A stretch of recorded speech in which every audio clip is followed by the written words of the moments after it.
আসসালামু আলাইকুম এভরিওয়ান, কেমন আছেন সবাই? আশা করি আপনারা সবাই অনেক ভালো আছেন। প্রায় অনেক দিন হয়ে গিয়েছে আমি কোনো ভিডিও দেই না। তো আজকে আমি আমার ভিডিওতে দেখাবো আপনাদেরকে যে আমি কিছু মানি প্লান্ট লাগিয়েছিলাম, ওইগুলো আসলে ফেল করে গিয়েছিল। তো এখন কিছু মানি প্লান্ট আমার কাছে আছে, যা আমি আজকে এই মাটিটাতে বসাবো। এই মানি প্লান্টের ডগাগুলো ছিল আমার বেসিনের উপরে, পানি গ্লাসটার মধ্যে। তো এটার থেকে কিন্তু শিকড় বের হয়েছে এবং ডগাগুলো অনেক লম্বা লম্বা হয়ে গিয়েছে। তো আমি ভাবলাম যে যেখান থেকে শিকড়গুলো বের হয়েছে সেই ডগাগুলো আমি একটু কাটিং করে মাটির মধ্যে লাগিয়ে নেই, আর যেই ছোট ডগাগুলো বের হবে সেগুলো আবার বেসিনে সেট করে দিব। শিকড়ের দিক থেকে ধরে 2-3 নট রেখে আমি বাকি ডগাগুলো কাটিং করে নিব। গতবার কিছু মানি প্লান্ট এনেছিলাম, তো সেগুলো মাটির মধ্যে বসিয়েছিলাম, তো মোটামুটি সবগুলো ডোগাই আমার ফেল করেছে। আর সেটা কেন তাও জানি না। মিডিয়াটা কিন্তু আমি খুব ভালোভাবে রেডি করেছিলাম, তারপর ফেল করলো। তো এই তো ডোগাগুলো আমি কাটিং করে নিয়েছি, আর এই ডোগাগুলোই কিন্তু আমি বসাবো আমার এই মাটির টবটায়। আর এক্সট্রা পাতাগুলো কাটিং করে নিচ্ছি।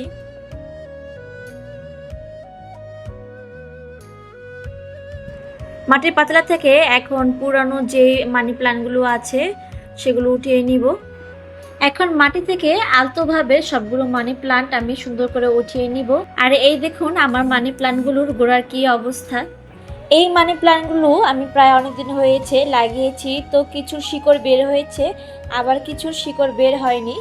যেইগুলো শিকড় বের হয়েছে সেগুলো আমি রেখে দিব, আর যেগুলো শিকড় বের হয়নি ওইগুলো আর নতুন করে মাটিতে লাগাবো না। এখন মাটিটা প্রস্তুত করে নিব। তো মাটিটা আমি প্রথমে ঝুরঝুরা করে নিচ্ছি। আজকের পটিংয়ে এই টবের মাটি আমি সম্পূর্ণ ব্যবহার করব না, সাথে আরও গার্ডেন সয়েল আছে আমার কাছে, ওইগুলোর সাথে মিলিয়ে নিব। আমার কাছে আরও কিছু মাটি ছিল, তো সেখান থেকে আমি কিছু মাটি এখানে দিয়ে দিব। আর মাটিকে ঝুরঝুরা করতে কিছু বালু অ্যাড করে দিব, এবং পোকামাকড় রোধের জন্য কিছু নিম খৈল দিয়ে নিয়েছি। এখন মাটিটা ভালোভাবে মিক্স করে নিব। কেটে রাখা কাটিংগুলো আলতোভাবে মাটির মধ্যে আমরা বসিয়ে দিব। এই মানি প্ল্যান্টগুলো লাগানোর ভিডিও কিন্তু আমি আগে আপনাদের সাথে শেয়ার করেছিলাম, বাট এটা কেন জানি ফেল হয়ে গিয়েছে। তো আজকে তাই আবার নতুন করে লাগাচ্ছি, আবার দেখি কি অবস্থা হয়, তার ডিটেলস আবার আপনাদের সাথে শেয়ার করার চেষ্টা করব। ইদানিং রেগুলার ব্যস্ততার কারণে আমার ভিডিও দেওয়া হচ্ছে না আমার চ্যানেলে। কাটিংগুলো বসানোর পর এখন উপর দিয়ে আমি আরও কিছু মাটি দিয়ে দিব। সম্পূর্ণ মাটি কিন্তু আমি নিচে দেইনি। কাটিংগুলো তো সুন্দরভাবে বসিয়ে দিয়েছি, এখন একটু পানি দিয়ে দিব। এই তো টবের জায়গায় টবটি বসিয়ে দিচ্ছি, ঠিক বেসিনের পাশে রেখেছি আমি এই টবটি। মানি প্লান্টগুলো যখন বড় হয়ে ঝুলে পড়বে তখন কিন্তু দেখতে খুব সুন্দর লাগে।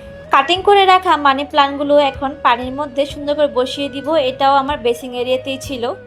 বেসিং এরিয়ার ঠিক এই জানালার মধ্যে কিন্তু আমি অনেক গাছ রেখেছি, যেহেতু এদিক দিয়ে অনেক রোদ আসে। তার মধ্যে একটি হচ্ছে আমার অপরাজিতা, দেখতেই পাচ্ছেন এটা কিভাবে আমি ডেকোরেট করেছি। আর এটা হচ্ছে এক ধরনের পর্তুলিকা। প্রায় অনেক দিন হয়ে গিয়েছে ব্যালকনির গাছগুলোর কি অবস্থা আপনাদের সাথে কিন্তু আমি শেয়ার করি না। তো দেখুন বাতাস আসছে আর আমার গাছগুলো কি সুন্দরভাবে নাড়াচাড়া করছে, মাশাআল্লাহ। আমার বারান্দা বাগানে কিন্তু অনেকগুলো গাছ অ্যাড হয়েছে এবং অনেকগুলো গাছ বাদও পড়ে গিয়েছে, যেগুলো বৃষ্টির কারণে প্রায় নষ্ট হয়ে গিয়েছে। আর এইখানে দেখুন একটা করলা হয়েছে আমার গাছে, আরেকটা করলা হয়েছিল, তো ওইটা পেরে ফেলেছি, আর একটাই আছে এখন। আর এই তো দেখুন কাটা মুকুটটা, আরেকটা কাটা মুকুট ছিল সেটা কিন্তু আমার নষ্ট হয়ে গিয়েছে। আর এই তো দেখুন রুহেলিয়ার কি অবস্থা, এখানে বীজ হচ্ছে, আর বীজগুলো দেখতে কিন্তু খুব সুন্দর লাগে, প্রায় রেগুলারই ফুল দেয়।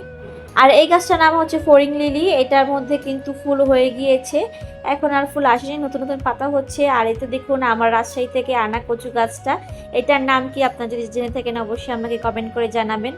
এইদিকে হচ্ছে বেলি গাছ, বেলি গাছে নতুন নতুন পাতা ছাড়ছে। আর আমি আমার বাগানে কিন্তু একটি ভালো গাছ রেখেছি, সেটি হচ্ছে বৃঙ্গরাজ, যা চুলের জন্য খুবই উপকারী। আর পিছের দিকে দেখুন আমার কিন্তু গাছে একটি বেগুন হয়েছে, বেগুন গাছে। বেগুন গাছটা আসলে বোঝা যায় না বাগান বিলাসের কারণে।